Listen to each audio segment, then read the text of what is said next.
Touch that dial, it's your boy Big Vern, and you in the App Stupid Studios. You know how we do on the other side of the content, bringing you the best, whether it's hip hop, whether it's sports, whether it's just us giving our commentary on pop culture.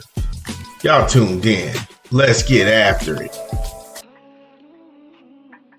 Big Vern coming to you live from the App Stupid Studios. Beautiful Monday here in the Midwest. They're calling for thunderstorms. So get your pets in the house, but before it gets crazy outside, make sure you get them outside so they can go do the business. Our last segment, we talked about Jake Paul. Is Jake Paul fixing fights? I don't know. However, you had a bunch of people in real time Google the results of him and Julio Cesar Chavez. And an hour before the fight was called, they also had it in his favor. Different websites as well had him winning this fight, and they had the scores tallied. I don't know. But what does this do for Jake Paul going forward? Find out what we think about that. Then before that, we spoke about the U. The U is being sued by the Wisconsin Badgers for tampering with a player, despite the player telling the University of Wisconsin he does not want to play there and he wishes to be placed in the transfer portal. Wisconsin didn't grant his wishes, and now they're trying to go after and recoup money from a recruit they never paid. Find out what we thought about that. Then Deontay Wilder, the Bronze Bomber, the return of the King, Friday night in Kansas City. Find out our thoughts on his return, what we liked about it, and also what's the way forward for the Bronze Bomber. And then we spoke about, in our opening of today's show, LeBron James, he takes the $52 million player option, which we told you he would back in April, and he's effectively sunk the Lakers and any chances of them winning a championship next year. So, from the world of boxing, we're going to go to some hip-hop news. We got the good, the bad, and the Puffy. P. Diddy, his trial wrapped up, and I just asked people, what exactly did he do? What exactly did Sean Combs do? We'll get more into that when we come back from a quick 20 from a rap album. It's your boy Big Vern. Give me a beat. It's your boy Big Vern. Y'all know how we do. We got a new rap album we promoting this month, Apathy. Mom and Dad in stores now. Get it where you legally consume music, whether it's Apple Music, Google Play, or Spotify. My personal favorites on the track is The Great Flood. Oh my goodness. That with Lil Vic, oh man, that track goes hard. Put the Money in the Bag featuring Lil Vic. Man, him and Lil Vic be running it back to back in them albums, man. I'm for real. Blue Collar Scholar, Vintage Canvas, Old Lime Like Old Times, and Wailers. Apathy. Mom and Dad in stores now. Yo, shout out to Apathy. Y'all know here at the channel, we love Apathy. We've been on that since Honky Kong. That's been a while ago. So shout out to my man. When we go back and we look at the P. Diddy case, did we just all witness the biggest DV trial in history? Because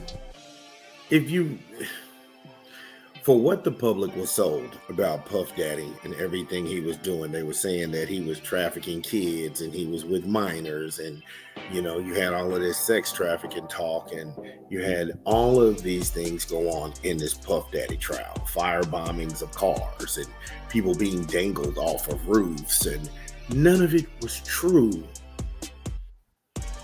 None of it was true, and I find it very disingenuous when people who have an axe to grind against Puff Daddy, they have subjective reporting.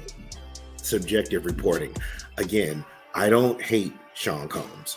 I don't like Sean Combs because I don't personally know Sean Combs. You have a large segment of people who you say these people are brave for living their sexuality out. However, when this man's sexuality is brought into question, he is being shamed for it. So is it cool for certain people to live their sexuality, or is it not cool for certain people to live their sexuality? Who's deciding these things? Because if it's kink shame, then these so-called lefties, they are guilty of the kink shame.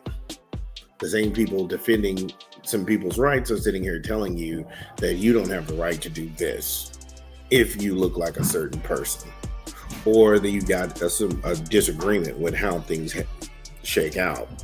The feds, they vacated charges, and I don't know what this happens when the feds vacate charges if you're guilty. Wednesday of last week, the feds, they dropped the charges of kidnapping, attempted arson, and aiding and abetting sex trafficking. Now, I thought that's what everyone came there for.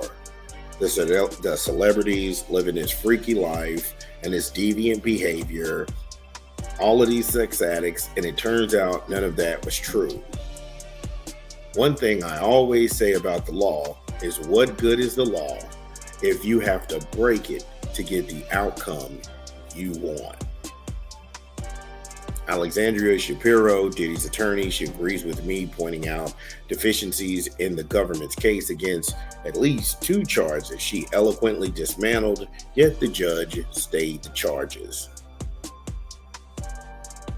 Then I don't understand where we go from there with this, because Capricorn Clark, she used to work for Cone. She claimed she was taken to an abandoned building and hooked up to a lie detector for a week.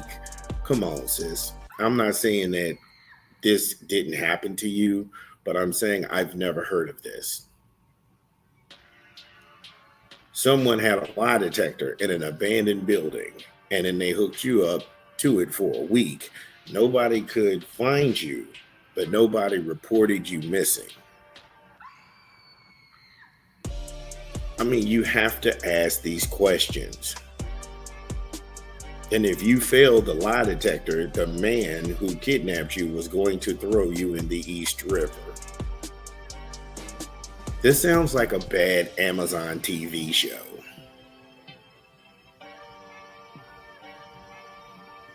I mean, nobody knew you were missing. You don't have family members who talk to you maybe on a day or every other day basis, and they can't get a hold of you, and they haven't filed a missing persons report, but you're in an abandoned building somewhere with somebody who kidnapped you, and they were going to throw you in the East River.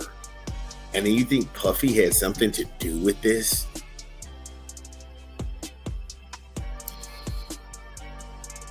Again, this is the clown show. The whole Kid Cudi car explosion thing, more fabricated fantasy, especially when he didn't even see Puffy do this. And the DNA that was on the cocktail, that was a DNA from a female. So that's probably one of the many women that he slept with or slept around on, and she was looking to go ahead and get revenge on him. You know, there is a such thing as karma. And by the way, he was sleeping with Cassie too. So was she a victim then, or is she a victim now? Or was she a victim only when she was sleeping with Puff Daddy? How does that work? When do you get to turn on the victim card? And again, in the English language, we invent words to stop conversations from really happening because we want to go ahead and have our monsters and our heroes. However, when you start asking questions, that's when people get irritated, and then they say, oh, you're victim shaming. I'm not victim shaming at all. I'm just asking questions. This was the biggest nothing burger since Russia, the hoax. Now tell me, when was the last time the federal government stopped prosecuting sex traffickers? I'll stop you. They don't.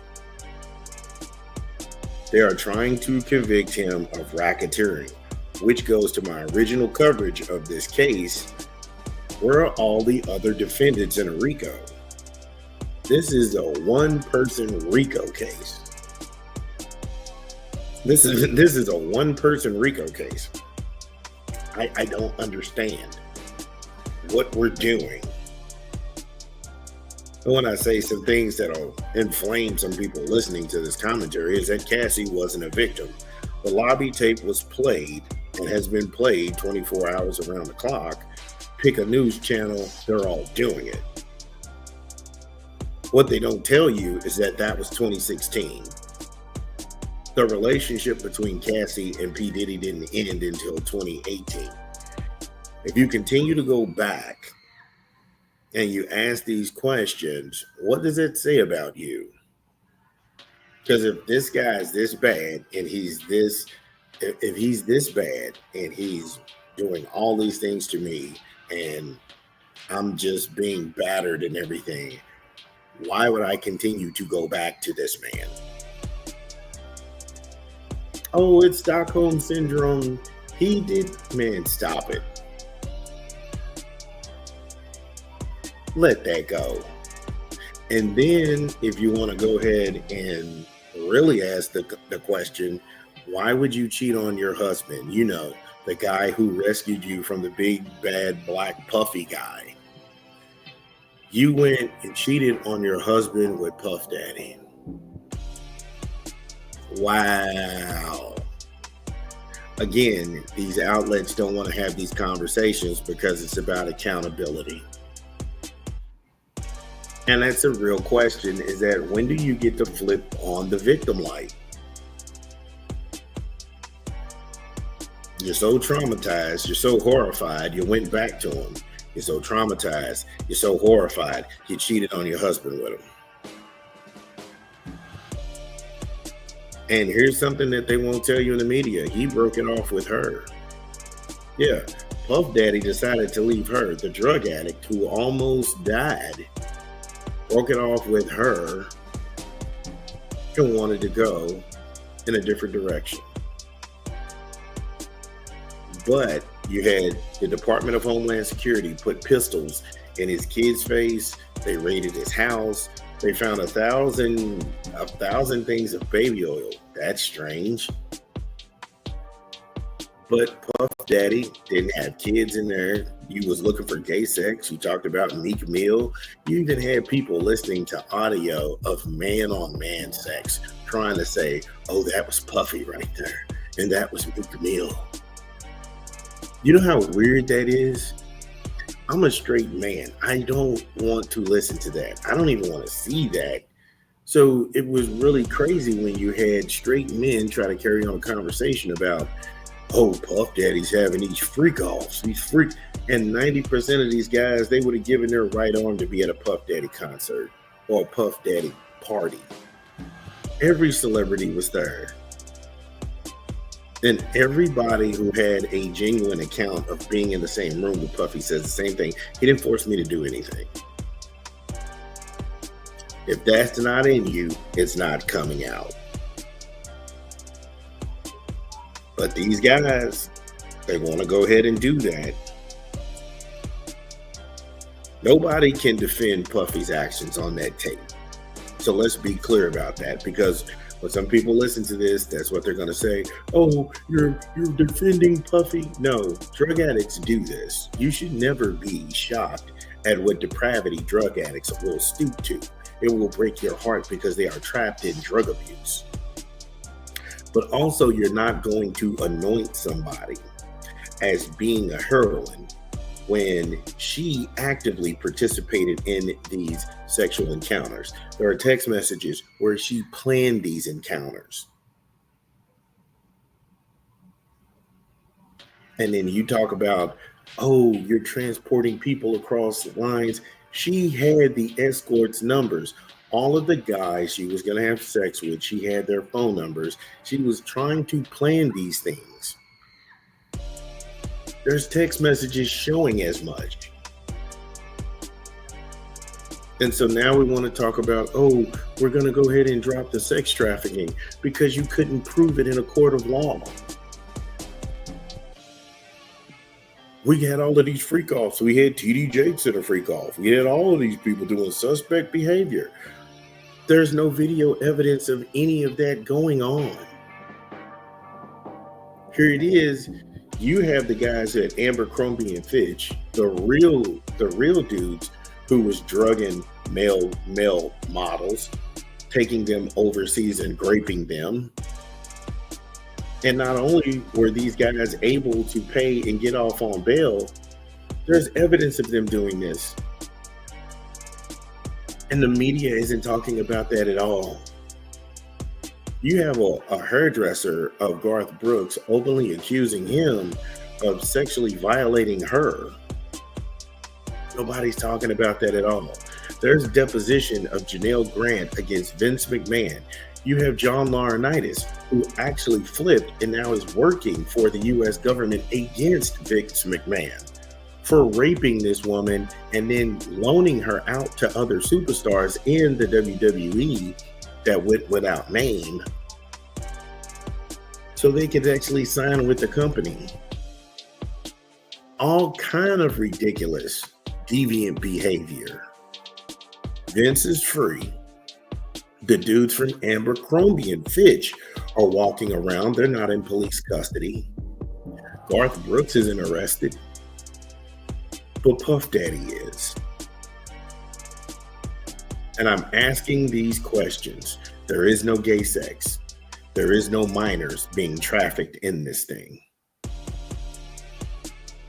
You tell one group of people that you're brave for living out your sexual deviance, but you're kink shaming him for living out his sexual deviance.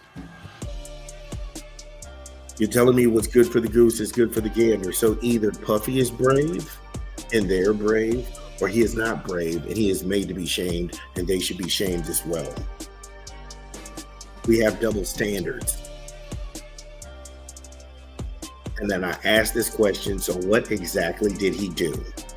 And they won't tell you that domestic violence in California has a 5-year sentence when they went back and they revisited this.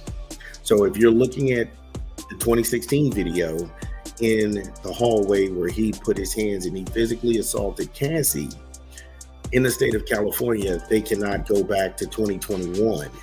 That's when this statute of limitations happened. In New York, it's only 2 years, which is 2018. He's being tried in New York. And around 2018, that's when he dismissed Cassie and he went on to be with other females. And there's text messages where she says she doesn't even want other women to be with him. That's your star witness.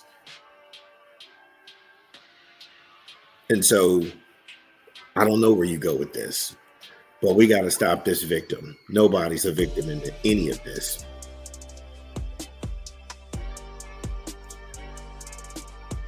If you are a supporter of Puffy or you're a denialist, y'all know the drill. Again, if you are listening to this pod, get in the comments. Let us know, did we get it right? What did we leave out? This is Big Vern. We talk back. We'll be back. Top of the hour.